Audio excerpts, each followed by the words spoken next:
Assalamualaikum warahmatullahi wabarakatuh. Innal hamdalillah nahmaduhu wa nasta'inuhu wa nastaghfiruh wa na'udzu billahi min syururi anfusina wa min sayyiati a'malina. Man yahdihillahu fala mudhillalah wa man yudlilhu fala hadiyalah. Asyhadu an la ilaha illallah wahdahu la syarika lah wa asyhadu anna Muhammadan abduhu wa rasuluhu. Allahumma salli wa sallim wa barik wa an'im ala rasulil amin nabiyyina Muhammadin wa ala alihi wa ashabihi ajma'in. Yaqulullahu tabaraka wa ta'ala fi kitabihil mubin. A'udzu billahi minasy syaithanir rajim. Ya ayyuhalladzina amanu taqullaha haqqa tuqatih wa la tamutunna illa wa antum muslimun. Wa qala jalla jalaluhu ya ayyuhan nasu taqu rabbakumul ladzi khalaqakum min nafsin wahidah wa khalaqa minha zawjaha wa batha minhuma rijalan katsiran wa nisaa wattaqullaha alladzi tasaaluna bihi wal arham innallaha kana 'alaikum raqiba.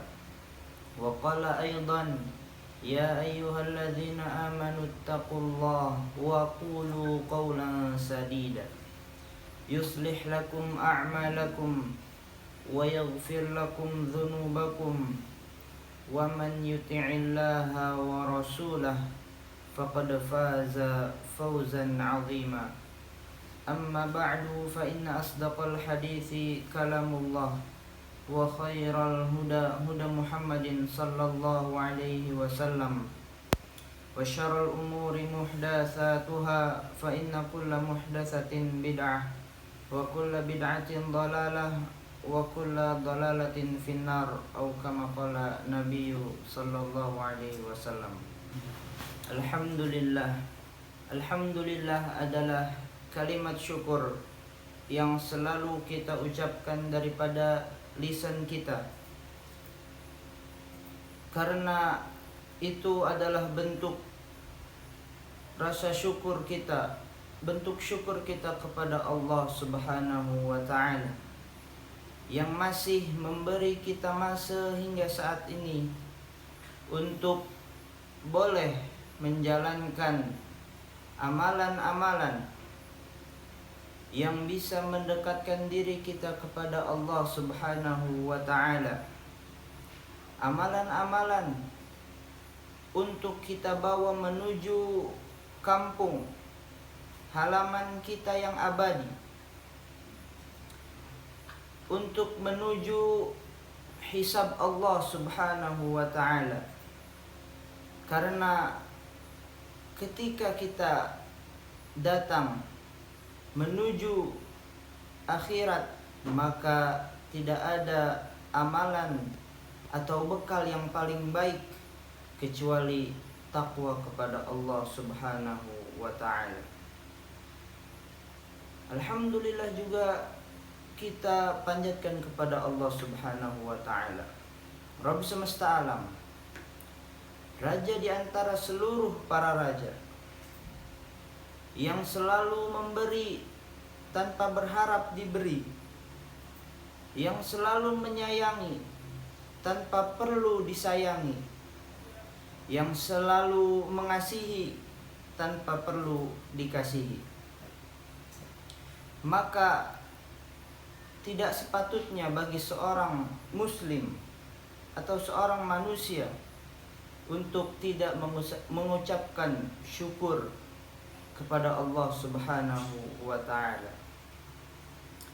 Kemudian salawat dan salam selalu kita ucapkan kepada junjungan Nabi kita, suri tauladan kita, pedoman hidup yang paling benar untuk dicontoh, untuk diikuti, dialah Muhammad sallallahu alaihi wasallam. Karena Allah Subhanahu wa taala telah memberikan ke dalam diri Nabi Muhammad sallallahu alaihi wasallam uswatun hasanah, suri tauladan yang baik. Maka contohlah Nabi kita Muhammad sallallahu alaihi wasallam jika hidup kita ingin senang di dunia dan juga di akhirat. Pada masa ini saya nak mensyarahkan mengenai satu buah ilmu, yakni ilmu hadis atau ulumul hadis. Ilmu yang sangat penting untuk kehidupan seorang muslim, karena hadis merupakan pedoman atau pedoman kedua yang Allah turunkan kepada Nabi kita Muhammad sallallahu alaihi wasallam setelah Al-Qur'an. Karena hadis merupakan satu petunjuk untuk menunjukkan kita bagaimana cara kita beragama sesuai dengan yang dikerjakan oleh Nabi kita Muhammad sallallahu alaihi wasallam dan juga yang dikerjakan oleh para sahabatnya, para tabi'in, para tabi'ut tabi'in. Maka ulumul hadis merupakan suatu ilmu yang penting untuk kita pelajari. Poin yang pertama yang saya nak syarahkan yaitu mengenai kedudukan hadis di dalam agama kita, yaitu agama Islam. Hadis adalah semua yang warid atau datang daripada Nabi alaihi salatu wassalam, baik dalam bentuk perkataan atau ucapan, perbuatan Nabi sallallahu alaihi wasallam, persetujuan, keheningan Nabi sallallahu alaihi wasallam dari tindakan yang terjadi di hadapannya, dan juga yang datang daripada sifat Nabi sallallahu alaihi wasallam.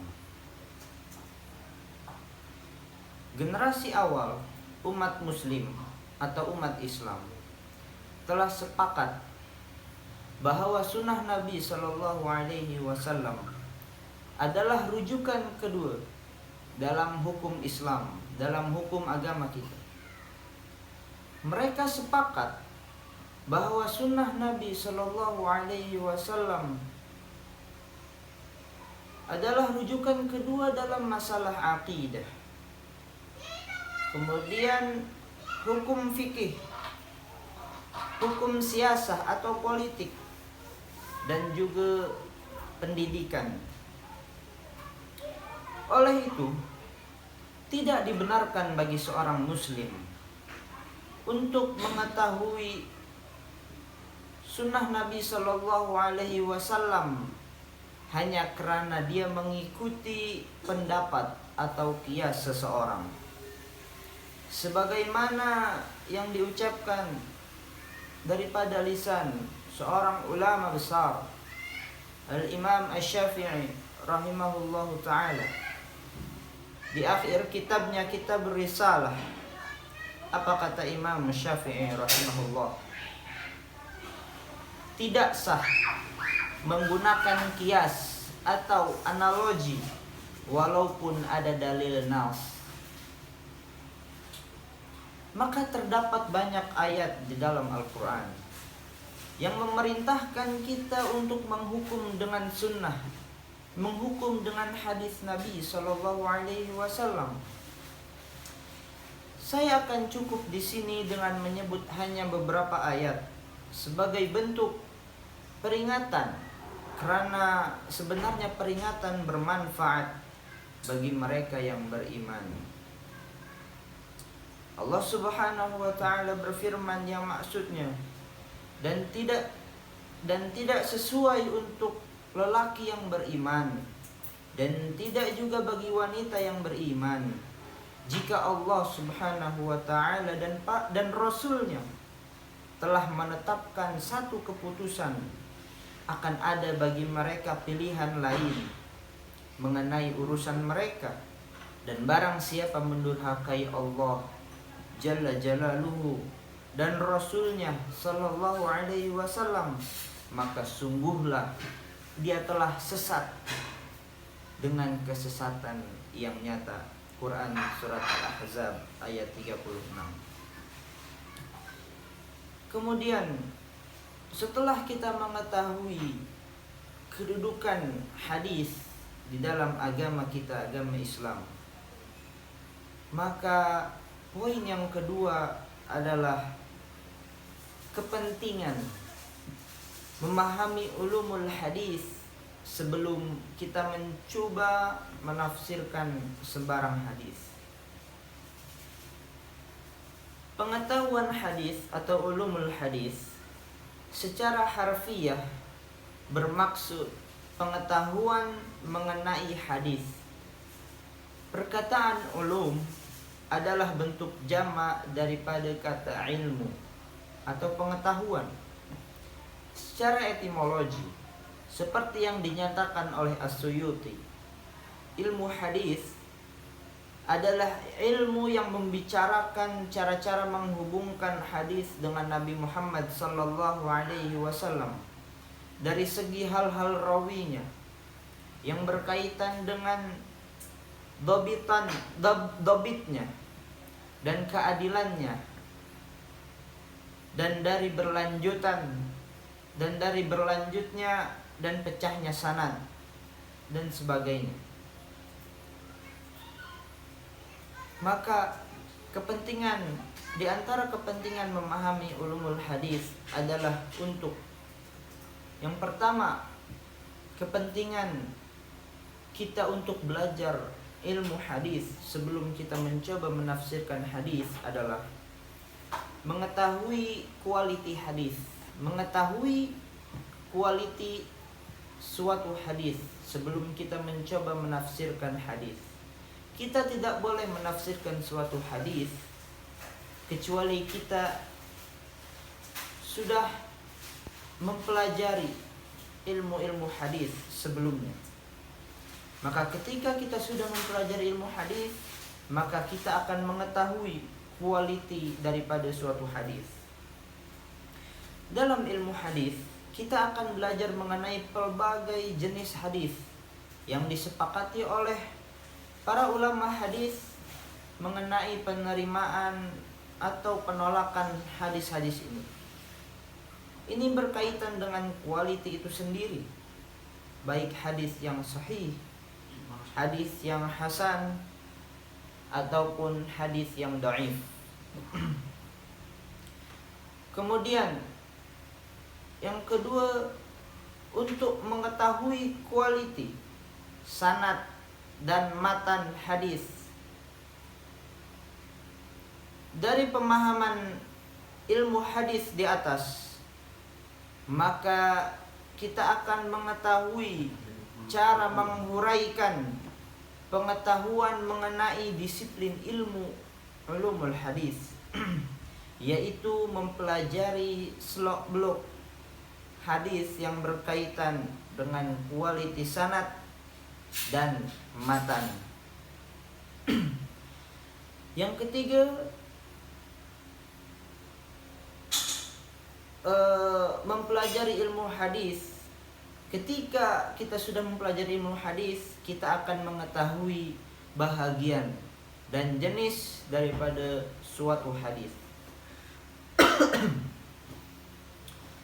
Para ulama hadis telah merumuskan pelbagai hadis yang dilihat daripada segi hadis, daripada segi suatu hadis, baik kualiti matan, kualiti sanad, jenis riwayah, dan sighah dalam menceritakannya. Semua itu dapat diketahui, semua itu boleh diketahui sekiranya jika kita ingin mempelajari ulumul hadis atau ilmu-ilmu hadis. Kemudian yang keempat, kita boleh mengetahui perbezaan hadis dari sumber dengan mempelajari ilmu hadis ini. Maka sebenarnya kita juga belajar mengenai perbezaan dan jenis hadis daripada segi sumbernya, daripada masdarnya, yaitu Nabi Muhammad sallallahu alaihi wasallam. Adapun perbezaannya, ada hadis qauliyah, ada hadis fi'liyah, ada hadis taqririyah, dan ada hadis alam. Kemudian yang kelima, kita boleh mengetahui makna utama dalam satu buah hadis. Di dalam ilmu hadis, kita belajar tentang isi dan makna yang terdapat di dalam sebuah hadis, yaitu makna yang kontekstual, yang tertulis, yang termaktub, yang sangat dititik beratkan dalam mempraktikkan hukum di dalam hadis. Untuk mengetahui makna kontekstual dalam sebuah hadis, perlu mengukuhkannya dengan hukum-hukum dalam hadis-hadis yang lain dan beberapa pendapat para ulama hadis. Setelah kita memahami kepentingan untuk kita mempelajari ilmu hadis, maka poin selanjutnya ialah yang saya akan bahas mengenai pengantar ringkas tentang hadis ke dalam sahih, hadis hasan, hadis dhaif, dan hadis maudhu', dan persyaratan meriwayatkan hadis dan hadis dhaif. Hadis adalah sumber kedua ajaran Islam yang direkodkan semasa pemerintahan Umar ibn Abdul Aziz Bani Umayyah kekhalifahan kelima. Sedangkan sebelumnya hadis-hadis Nabi Shallallahu Alaihi Wasallam masih boleh didengar dalam ingatan para sahabat radhiyallahu taala anhum untuk kepentingan dan pegangan mereka sendiri. Umat Islam di dunia mesti menyadari bahwa hadis Rasulullah Shallallahu Alaihi Wasallam sebagai cara hidup kedua setelah Al-Quran. Tingkah laku manusia yang tidak ditentukan oleh peruntukan undang-undang, bagaimana mempraktikannya tidak ditentukan dengan ayat-ayat Al-Quran secara mutlak dan jelas. Ini menjadikan muhaditsin menyadari perlunya mencari jalan keluar yang mendalam dengan al-hadis. Karena jika kita hanya menggunakan Al-Quran, maka itu belum cukup untuk kita mengetahui syariat-syariat yang ada di dalam agama Islam. Di dalam meneliti kekuatan hadis dan kelemahan suatu hadis untuk dijadikan hujjah atau hukum, serta untuk mempraktikkan hadis tersebut di dalam kehidupan kita sehari-hari, perlu memahami hadis untuk dikembangkan dari segi quality dan quantity. Maka apa yang dimaksud dengan hadis sahih? Memahami hadis sahih, kata sahih menurut bahasa adalah soha.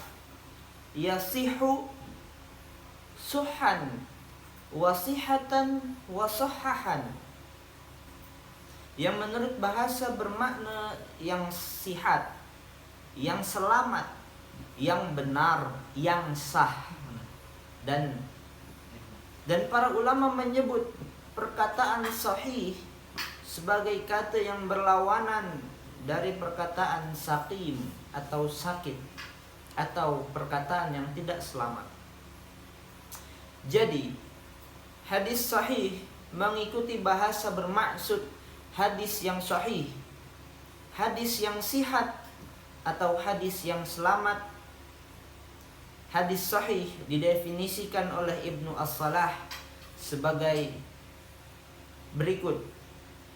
Ibnu As-Salah mengatakan hadis sahih ialah hadis yang disandarkan oleh Nabi Shallallahu Alaihi Wasallam yang bersambung riwayat atau perawi hadis yang adil dan dhabit, memiliki hafalan yang kuat sehingga akhir sanad tidak ada penyelewengan dan tidak mempunyai ilah.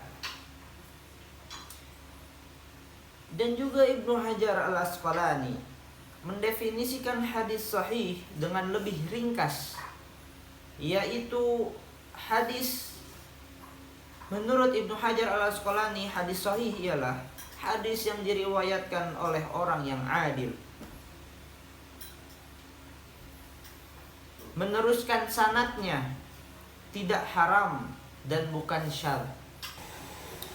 Maka setelah kita mendengar penjelasan daripada dua ulama di atas, maka terdapat dua makna daripada perkataan yang disampaikan oleh dua ulama tadi yang boleh kita pahami. Bahwa hadis sahih adalah hadis yang disandarkan oleh Nabi sanadnya bersambung.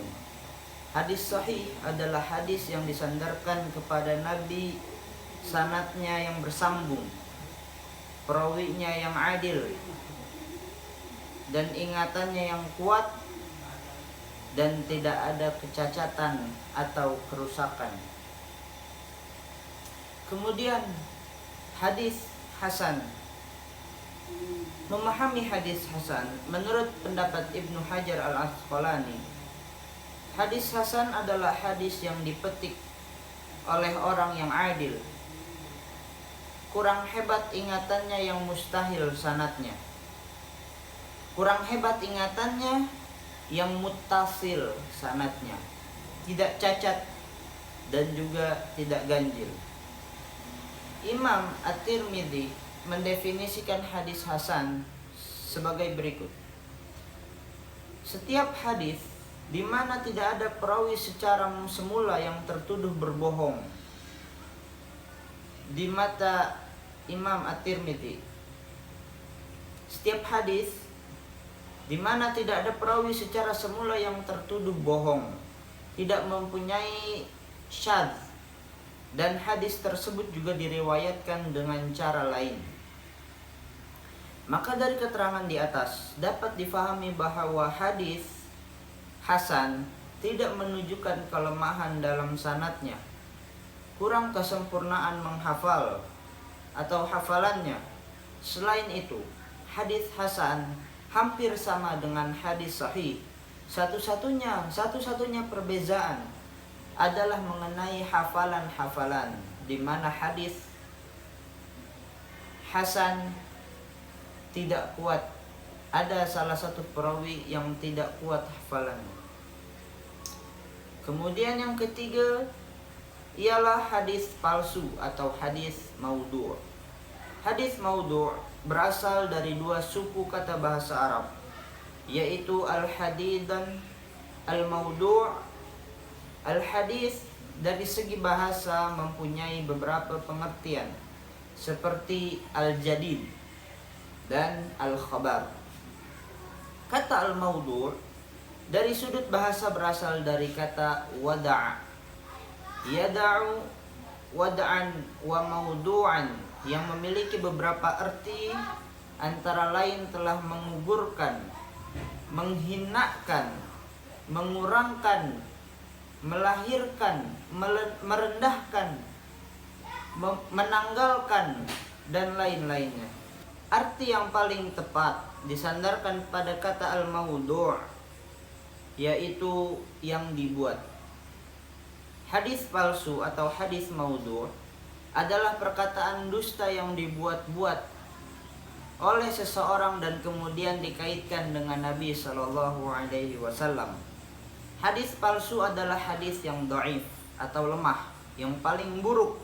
Bahkan sebilangan ulama menganggapnya sebagai jenis yang terpisah di luar hadis dhaif. Semua ulama juga berpendapat, sepakat bahwa dilarang meriwayatkan atau menyampaikan hadis maudhu' kecuali dengan menjelaskan intinya, bahwa itu adalah hadis yang palsu. Namun hadis ini terus beredar di masyarakat sehingga diperlukan edukasi agar masyarakat mengetahui hukumnya. Kemudian hadis yang dhaif, hadis dhaif. Pengertian hadis dhaif, kata dhaif menurut bahasa yang berarti lemah, sebagai lawan dari qawi, kuat, sebagai lawan dari kata sahih, yang selamat. Kata dhaif secara bahasa berarti hadis yang lemah, yang sakit tahu, yang tidak kuat, yang kita tahu hadis itu tidak kuat. Secara terminologis, para ulama mendefinisikan secara berbeza-beza, akan tetapi pada dasarnya mengandung maksud yang sama. Pendapat An-Nawawi, hadis dhaif ialah hadis yang di dalamnya tidak terdapat syarat-syarat hadis sahih dan syarat-syarat hadis hasan. Para ulama berbeza mengenai hukum meriwayatkan dan mengamalkan hadis dhaif. Perbezaan ini terbahagi kepada 3 pendapat. Yang pertama, hadis dhaif tidak boleh diamalkan secara mutlak, baik dalam hal hukum, akidah, targhib wa tarhib, dan lain-lain. Pendapat ini dipegang oleh beberapa ulama terkemuka di bidang hadis, yaitu Al-Hafidh Yahya bin Ma'in, Al-Imam Al-Bukhari, Al-Imam Al-Muslim, Al-Imam Al-Khattabi, Al-Imam Ibn Hazm, Al-Hafidh Abu Bakar Ibn Al-A'rabi Al-Maliki, dan Syekh Al-Islam Ibn Taimiyah rahimahumullahu ta'ala. Yang kedua, dibolehkan mempraktikkan hadis dhaif dalam bab fadail al-a'mal, dalam targhib wa tarhib, tetapi tidak dipraktikkan dalam masalah akidah dan hukum. Pendapat ini dicetuskan oleh beberapa ahli fikih dan ahli hadis seperti Al-Hafidh Ibnu Abdul Bar, Ibnu Qudamah, Al-Imam An-Nawawi, Al-Hafidh Ibnu Katsir, dan Imam As-Suyuti. Dan yang ketiga, dibolehkan mempraktikkan hadis dhaif secara mutlak, baik dalam masalah fikih, akidah, dan selainnya. Jika dalam masalah itu tidak didapatkan hadis-hadis sahih ataupun hasan.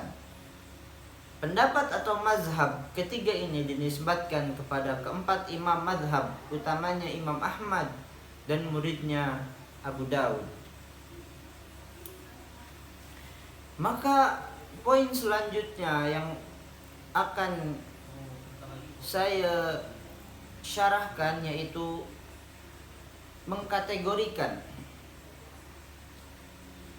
3 hadis.